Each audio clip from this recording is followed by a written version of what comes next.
I hear his car pull into our driveway at 9:30 p.m. and my heart skips a beat. Not the good kind. The kind that whispers something's wrong. He wasn't supposed to be home until midnight. His work dinner with clients always ran late. It was our Friday night routine. I'd have the house to myself, maybe catch up on my shows, enjoy some wine and silence.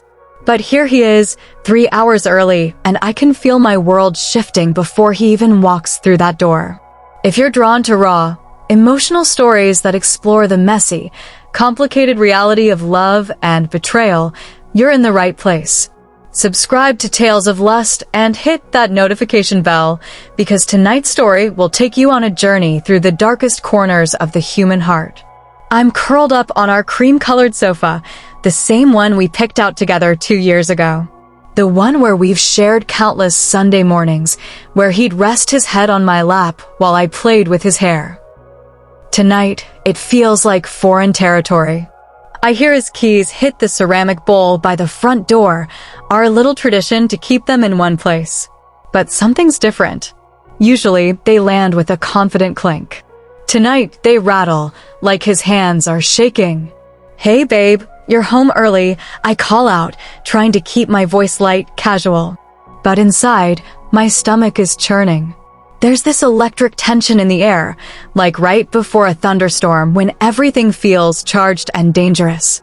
He appears in the doorway of our living room, and I immediately know. You know how they say a woman's intuition is never wrong? Well, mine is screaming right now. His usually perfect hair is disheveled, not from work stress, but from something else. Someone else's hands, maybe. His shirt is wrinkled in places it shouldn't be. And those eyes, those beautiful brown eyes I fell in love with, they can't meet mine. The dinner ended early, he says, but his voice cracks on the word dinner. He's fidgeting with his phone, turning it over and over in his hands like it holds secrets. Which, I'm starting to realize, it probably does. I've been with this man for 4 years. I know his tells. I know when he's excited about a promotion, when he's stressed about deadlines, when he's planning a surprise for me. And right now he looks like a man carrying the weight of the world, or the weight of a lie so heavy it's crushing him. How was it? I ask, even though every fiber of my being is telling me I don't want to know the answer. He sits down on the opposite end of the sofa, our sofa, and the distance between us feels like an ocean. Usually, he'd collapse next to me, pull me close, tell me about his day. Tonight, he's treating me like a stranger he's afraid to get too close to. He starts, then stops. Starts again. It was complicated. Complicated. That's not a word you use to describe a work dinner. That's a word you use to describe relationships, feelings, situations that shouldn't exist, but do. The silence stretches between us like a rubber band about to snap.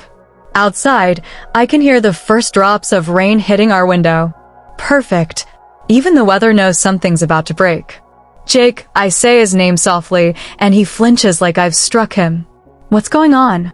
"You're scaring me."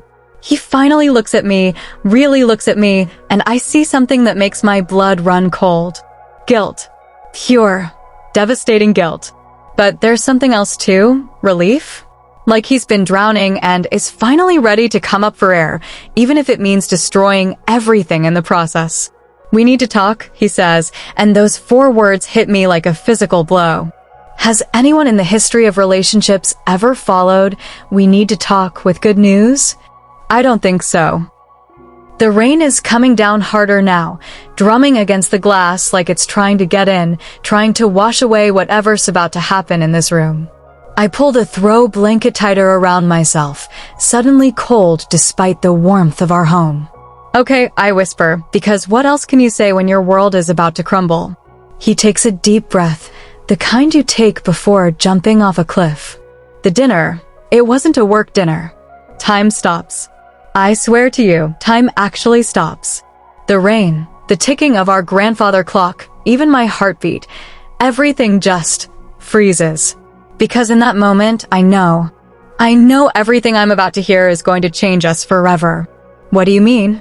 I ask, even though I already know. Part of me wants him to stop talking, to take it back, to let me live in ignorance just a little longer. But the other part, the part that's been feeling like something was off for weeks now, needs to hear it. I was with someone else, he says, and his voice breaks on the words. I was with her. Her.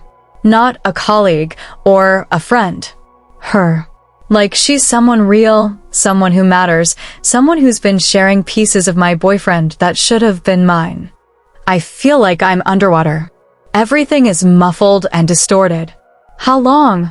I hear myself ask, surprised that I can still form words. 6 months, he whispers, and it's like a knife twisting in my chest. 6 months.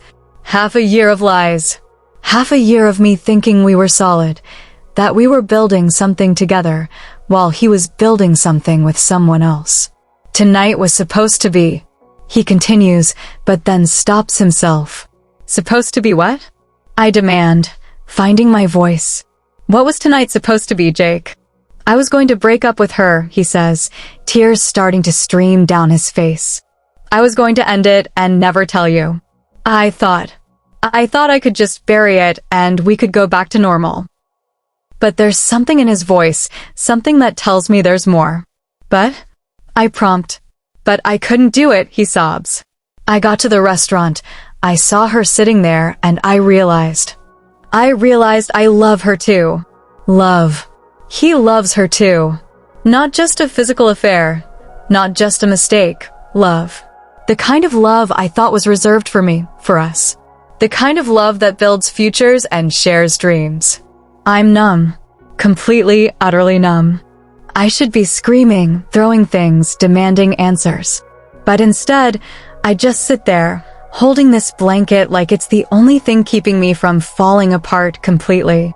Who is she? I ask, surprised by how calm my voice sounds. Sarah from accounting, he says, and I laugh. Actually laugh. Because of course it's Sarah from accounting. Pretty, bubbly Sarah who always seemed to know a little too much about my boyfriend's schedule. Sarah who I actually liked when I met her at the company Christmas party. How? I ask. How did this happen? And he tells me. Everything. The late nights that really were late nights, but not because of work. The business trips that included an extra day. The text messages that made him smile in ways that used to be reserved for my messages. The gradual shift from friendship to something more. The first kiss in the parking garage. The hotel rooms. The lies upon lies upon lies. With each detail, I feel myself breaking a little more. This isn't just betrayal. It's the systematic destruction of everything I thought I knew about my life. About him. About us. Why are you telling me this? I finally ask when he's done painting the picture of his double life. Why not just break up with her and keep lying to me? He wipes his eyes with the back of his hand, the same hands that have touched her, held her, loved her. Because I can't live with it anymore. Because you deserve the truth. And because... He takes another shaky breath, because I need you to help me figure out what to do. What to do. Like I'm supposed to help him choose between me and the woman he's been cheating on me with. Like I'm supposed to be understanding and mature about the fact that my heart is currently in a million pieces on our living room floor. I don't know what you want me to say, I tell him honestly. I don't know how to process this. 6 months, Jake. 6 months of looking me in the eye and telling me you love me while you were falling in love with someone else. I do love you, he insists, reaching for my hand, but I pull away. His touch feels foreign now, contaminated. I never stopped loving you. That's what makes this so complicated. There's that word again. Complicated.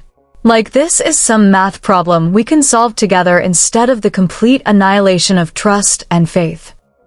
The rain has turned into a full storm now, thunder rolling across the sky like the universe is angry on my behalf. I think about all the signs I ignored, all the moments when my gut told me something was wrong, but I chose to trust instead. Was I naive? Stupid? Or just human? What do you want from me? I ask him. Forgiveness? Permission? What? I want you to tell me how to fix this, he says desperately. I want you to tell me how to choose. And that's when I realize the most heartbreaking part of all this. He's not here because he's chosen me. He's here because he's torn between two women and can't make a decision. I'm not his choice. I'm his dilemma.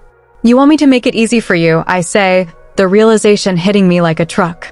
You want me to either forgive you completely or walk away completely so you don't have to be the bad guy. His silence is answer enough. I stand up, letting the blanket fall to the floor, and walk to the window.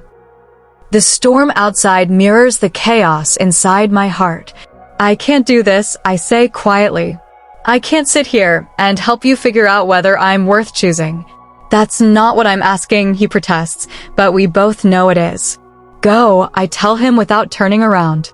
Go think about what you want. Figure out what kind of man you want to be. But don't ask me to hold your hand while you do it. I hear him get up, hear his footsteps on our hardwood floor, hear him pause at the doorway. I never meant for this to happen, he says. But it did happen, I reply, finally turning to face him. And now we both have to live with the consequences. After he leaves, I sit back down on our sofa and let myself fall apart. Because sometimes, that's the only honest response to having your life turned upside down. Sometimes you have to break completely before you can even think about putting the pieces back together. Some secrets are too heavy for love to survive. Some betrayals are too deep for trust to ever fully heal. And sometimes, the most loving thing you can do is refuse to make someone else's difficult decision easy for them. The storm outside eventually passes, but the one inside me? That's going to take a lot longer to clear. What would you have done in my situation? Would you have fought for someone who couldn't choose you? Or would you have walked away to preserve your own self-worth? Share your thoughts in the comments below. Tales of Lust is a community where we explore these difficult emotions together. And if this story touched something deep inside you, subscribe for more tales that dive into the messy, complicated, beautiful disaster that is human love.